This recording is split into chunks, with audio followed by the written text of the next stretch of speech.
ભરૂચની દૂધધારા ડેરીમાં પક્ષના મેરિટ વિરુદ્ધ ઉમેદવારી નોંધાવનાર 9 લોકોને ભાજપે સસ્પેન્ડ કરી દીધા તો રાજકીય ક્ષેત્રમાં ખળભળાટ મચી જવા પામ્યો છે। ભરૂચની દૂધધારા ડેરીની ચૂંટણીમાં ભાજપ મેન્ડેટ સામે બળવો કરનાર ઉમેદવારો સામે ભારતીય જનતા પાર્ટીના મોવડીઓએ લાલાક કરી છે તો બીજેપીના ધારાસભ્ય અરુણસિંહ રાણાએ ને મોટો ફટકો પડ્યો છે। ભરૂચ જિલ્લા ભાજપ પ્રમુખ પ્રકાશ મોદીએ અરુણસિંહ રાણાની પેનલના 6 અને નર્મદાના 3 ઉમેદવારોને પક્ષમાંથી સસ્પેન્ડ કરી દેતા રાજકીય ક્ષેત્રે ખળભળાટ મચી જવા પામ્યો છે।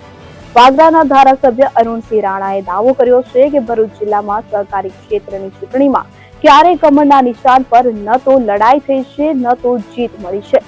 સહકારી સંસ્થાઓમાં હંમેશા વ્યક્તિગત અને પેનલ આધારિત રાજકારણ રહ્યું છે। પક્ષના ઉચ્ચ કમાન્ડ દ્વારા આપેલા મેન્ડેટ સામે ઉમેદવારો ઉભા કરવામાં આવ્યા હોવાને કારણે 9 ઉમેદવારોને સસ્પેન્ડ કરવાની કાર્યવાહી કરાઈ।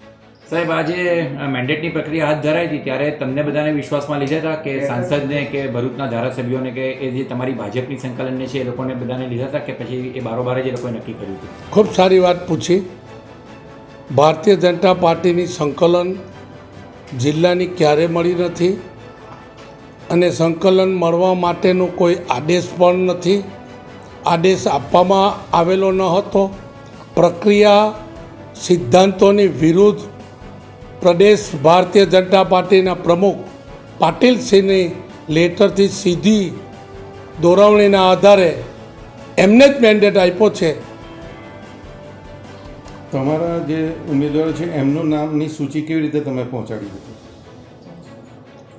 પહેલું કહ્યું તેમ અમારા સાંસદ મનસુખભાઈ વસાવાજી પણ એક વર્ષોથી સંસદ તરીકે જેઓ નેતૃત્વ કરે છે અને એમના નેતૃત્વમાં સમગ્ર ભારતીય જનતા પાર્ટીનો વિજય કાયમ અકબંધ રહેલો છે અને એ પ્રક્રિયામાં સંસદ સભ્યય નહીં, ધારાસભ્યય નહીં અને કોઈ આગેવાનો પણ નહીં, ભરૂચ જિલ્લાની સંકલનમાં પણ કોઈ નહીં।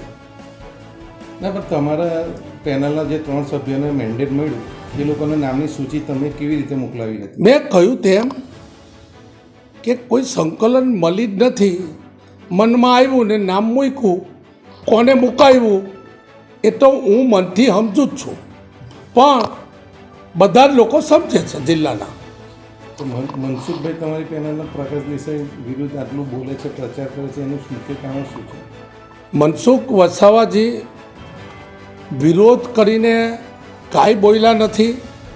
મનસુખ વસાવાજી પ્રકાશ દેસાઈની વાત કરી છે, કોઈ વિરોધ બોલવાનો કોઈ મારી પાસે કોઈ માહિતી નથી।